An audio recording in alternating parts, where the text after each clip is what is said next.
We're back with a Fox News alert. A $95 billion foreign aid package is headed to the Senate floor after passing in the House overnight. The bill includes more than $60 billion for Ukraine, $26 billion for Israel, but there's Gaza money in there, too, and $8.1 billion for the Indo-Pacific region. Of note, nothing for our southern border. Here to break it down is Fox News contributor Jason Chaffetz. Jason, thanks for being here. Help me out, because there were a lot of people in powerful positions for a long time saying we have to do something on the border. The border is the priority. How then do we get this outcome with lots of money for other people's border, but nothing to enforce ours? I can't help you out there, Pete, because I don't understand it. I'm not in Congress anymore, but if I was there, I would vote no. I couldn't. Yeah, do I want to help Israel? Absolutely. Do I want to help Ukraine? Yes. Do I want to push back against Russia and China and other nefarious forces? Absolutely. But our number one priority, if you put it on my table, I look at that and say is protecting the southern border of the United States of America. Now, the only reason that doesn't happen is because Democrats said no. And the Republicans have to go out there and make that case and remind people that's how adamant they are. The Democrats will not do anything to help lock down the border.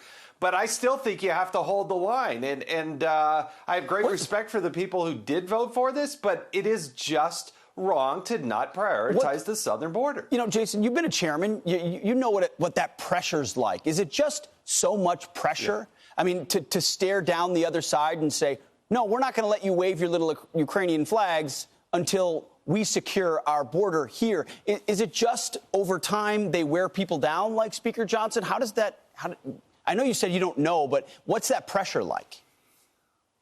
The pressure is immense.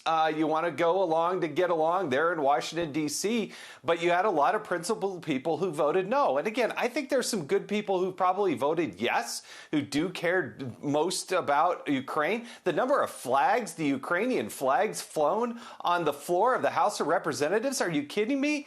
Well, I just don't understand. I mean, that's where you have to hold the line and say, no, I'm not going to vote for this until we take care of America first. That's where I would be. That's where I think a lot of them are, but not enough of them, Pete. Not even close. You're exactly right.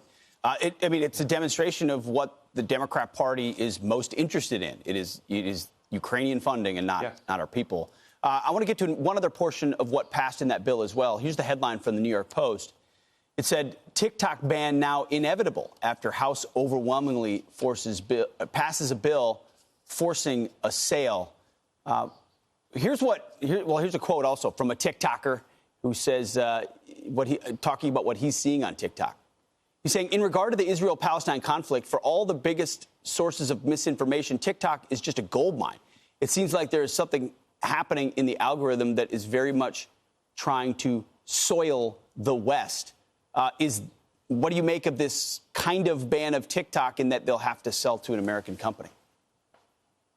I think it should have happened a long time ago. I think it's good. It's controlled by the Chinese Communist Party. The Office of Propaganda there in China uses that as a tool indirectly through TikTok. They have a major impact, and I understand such a major portion of Americans are using it, but this is a good bill to actually thwart what the Chinese are doing and pushing them out. And all it's doing is forcing the divestiture so it's owned by somebody else. And by the way, one other quick thing, Pete. We had this discussion about TikTok, but also about the other funding aid. How come we never have a discussion in this country about where we're going to cut spending at other places to fund these types of priorities? We never have that discussion. Well, that's a whole other thing. I mean, we're 35 trillion, I think, is the number now. Like, we're so far gone from reality that I think they've just stopped caring about it, stopped discussing it. And someday those chickens are going to come home to roost. I don't know when. But good point. Absolutely. Jason, thank you very much for your time. Great to see you.